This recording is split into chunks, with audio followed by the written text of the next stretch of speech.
ایک سینڈیکیٹ بنایا پورا دہشت گرد تنظیموں کا، اور وہاں پر یہ جو تحریک طالبان ہے، یہ جو خراسانی جو تحریک ہے خراسان، یہ انڈیا کے اس میں لوگ ہیں، کیرالا کے زیادہ لوگ اس میں شامل ہیں، اور یہ اس کو ایک سینڈیکیٹ بنا کے مسلمانوں کی تنظیموں کو فائنینس کر کے فرنٹ پہ مسلمان رکھ کے انڈیا جو ہے وہ اسلام کو، پاکستان کو بدنام کرنے کی کوشش کر رہا ہے۔ تو اس حوالے سے بڑی کھل کر بات چیت ہوئی، کیونکہ جب سی آئی اے کے سربراہ تھے وہ انٹیلیجنس شیئرنگ کے حوالے سے یہ بات کر رہے تھے کہ انڈیا کو بھی اس میں شامل کیا جائے، جو شاید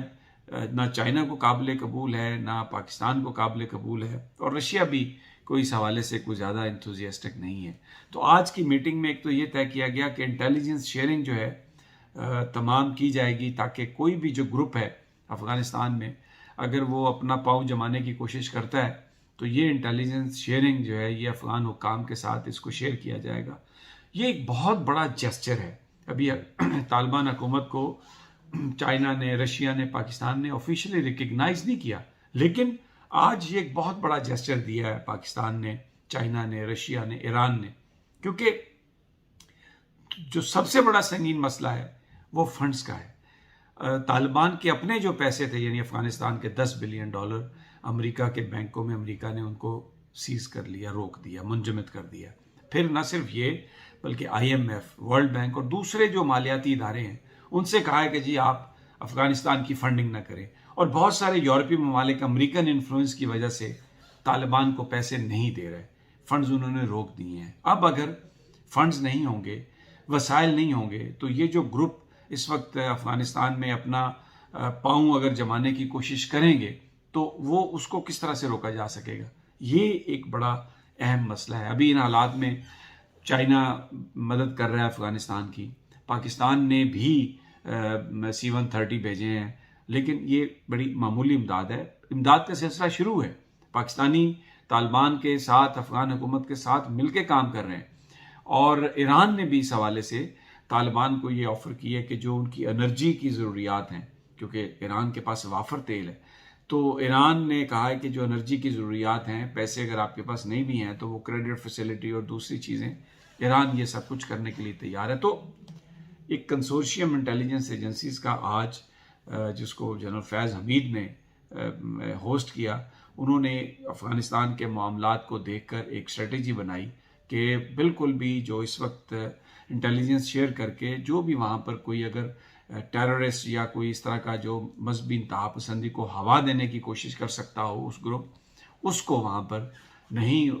پنپنے دیا جائے گا، اس کو پاؤں وہاں پر نہیں جمانے دیے جائیں گے۔ بڑا یہ فیصلہ، لیکن اس کے ساتھ ساتھ بہت بڑا میسج امریکہ کو، بہت بڑا میسج انڈیا کو، بہت بڑا میسج یہ ہے یورپ کو کہ اگر آپ طالبان کے فنڈز